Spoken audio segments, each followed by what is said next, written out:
Ladies and gentleman, ರಾಜ್ಯ ಸರ್ಕಾರದ ಮಹತ್ವಾಕಾಂಕ್ಷಿ ಯೋಜನೆಗಳಲ್ಲಿ ಒಂದಾದ ಗೃಹಲಕ್ಷ್ಮಿ ಯೋಜನೆಯಡಿ ಅರ್ಹ ಮಹಿಳೆಯರಿಗೆ ಪ್ರತಿ ತಿಂಗಳು 2,000 ರೂಪಾಯಿ ನೇರ ನಗದು ಸಹಾಯಧನ ನೀಡುತ್ತೆ.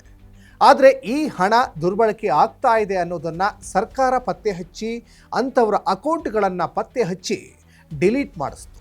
ಆದರೆ ಇತ್ತೀಚೆಗೆ ದಕ್ಷಿಣ ಕನ್ನಡ ಜಿಲ್ಲೆಯಲ್ಲಿ ಹೊರಬಂದಿರುವ ಅಂಕಿಅಂಶಗಳು ಈ ಯೋಜನೆಯಲ್ಲಿರುವ ದೋಷವನ್ನು ಹೊರಗೆ ತಂದಿವೆ.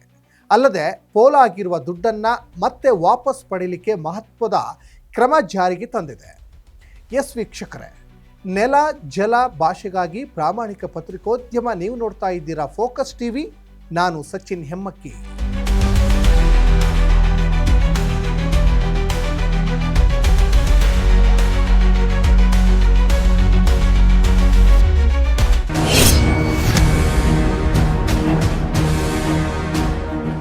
ಎಸ್ ವೀಕ್ಷಕರೇ, ಯೋಜನೆಯ ಉದ್ದೇಶ ಬಡ ಕುಟುಂಬಗಳ ಆರ್ಥಿಕ ಬಲವರ್ಧನೆ ಆಗಿದ್ದರೂ ವ್ಯವಸ್ಥೆಯ ಲೋಪಗಳಿಂದಾಗಿ ಮೃತ ಫಲಾನುಭವಿಗಳ ಖಾತೆಗಳಿಗೂ ಹಣ ಜಮೆಯಾಗಿರುವುದು ಚರ್ಚೆಗೆ ಕಾರಣವಾಗಿದೆ. ದಕ್ಷಿಣ ಕನ್ನಡ ಜಿಲ್ಲೆಯಲ್ಲಿ ಗೃಹಲಕ್ಷ್ಮಿ ಯೋಜನೆಗೆ ನೋಂದಾಯಿಸಿದವರ ಪೈಕಿ 3,477 ಫಲಾನುಭವಿಗಳು ಮೃತಪಟ್ಟಿದ್ದರೂ ಅವರ ಖಾತೆಗಳಿಗೆ ಒಟ್ಟು 3.34 ಕೋಟಿ ರೂಪಾಯಿ ಸಹಾಯಧನ ಜಮೆಯಾಗಿರೋದು ಇಲಾಖಾ ವರದಿಯಿಂದ ಬಹಿರಂಗವಾಗಿದೆ. ಈ ಹಿನ್ನೆಲೆಯಲ್ಲಿ ಜಿಲ್ಲಾ ಮಟ್ಟದ ಗ್ಯಾರಂಟಿ ಯೋಜನೆಗಳ ಅನುಷ್ಠಾನ ಸಮಿತಿ ಅನರ್ಹ ಅಥವಾ ಮೃತ ಫಲಾನುಭವಿಗಳ ಹೆಸರನ್ನು ತಕ್ಷಣ ಪಟ್ಟಿಯಿಂದ ತೆಗೆದುಹಾಕಲು ಹಾಗೂ ಈಗಾಗಲೇ ಜಮೆಯಾದ ಹಣವನ್ನು ಸರ್ಕಾರಕ್ಕೆ ಮರಳಿಸುವಂತೆ ಕಟ್ಟುನಿಟ್ಟಿನ ಸೂಚನೆ ನೀಡಿದ್ದಾರೆ.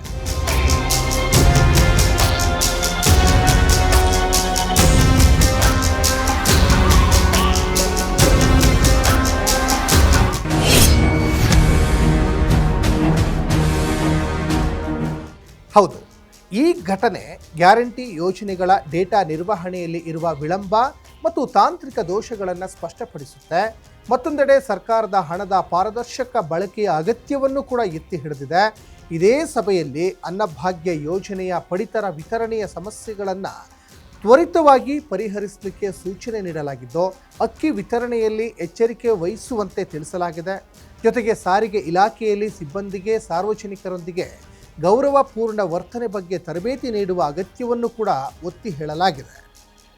ಇನ್ನು ಯುವ ನಿಧಿ ಯೋಜನೆಯಡಿ ಜಿಲ್ಲೆಯಲ್ಲಿ 7,734 ಮಂದಿ ನೋಂದಾಯಿಸಿಕೊಂಡಿದ್ದು 6,179 ಮಂದಿಗೆ ನೇರ ನಗದು ಪಾವತಿಯಾಗಿದೆ ಅಂತ ಮಾಹಿತಿ ನೀಡಲಾಗಿದೆ. ಉಳಿದವರಿಗೆ ಉದ್ಯೋಗ ಅವಕಾಶ ಕಲ್ಪಿಸುವ ದಿಕ್ಕಿನಲ್ಲಿ ಕ್ರಮ ಕೈಗೊಳ್ಳಲಾಗ್ತಾ ಇದೆ.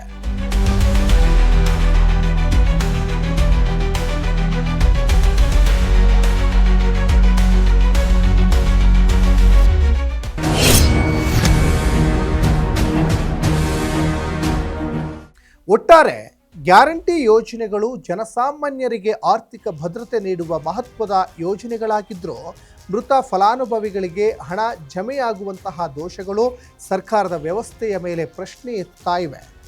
ಡೇಟಾ ಅಪ್ಡೇಟ್, ಪರಿಶೀಲನೆ ಮತ್ತು ಪಾರದರ್ಶಕತೆ ಬಲಪಡಿಸಿದರೆ ಮಾತ್ರ ಇಂತಹ ದುರುಪಯೋಗಗಳನ್ನು ತಡೆದು ಯೋಜನೆಯ ನಿಜವಾದ ಫಲಿತಾಂಶ ಜನರಿಗೆ ತಲುಪಿಸಲಿಕ್ಕೆ ಸಾಧ್ಯವಾಗುತ್ತೆ. ಇದಾಗಿತ್ತು ಈ ಹೊತ್ತಿನ ಪೊಲಿಟಿಕಲ್ ಅಪ್ಡೇಟ್ಸ್.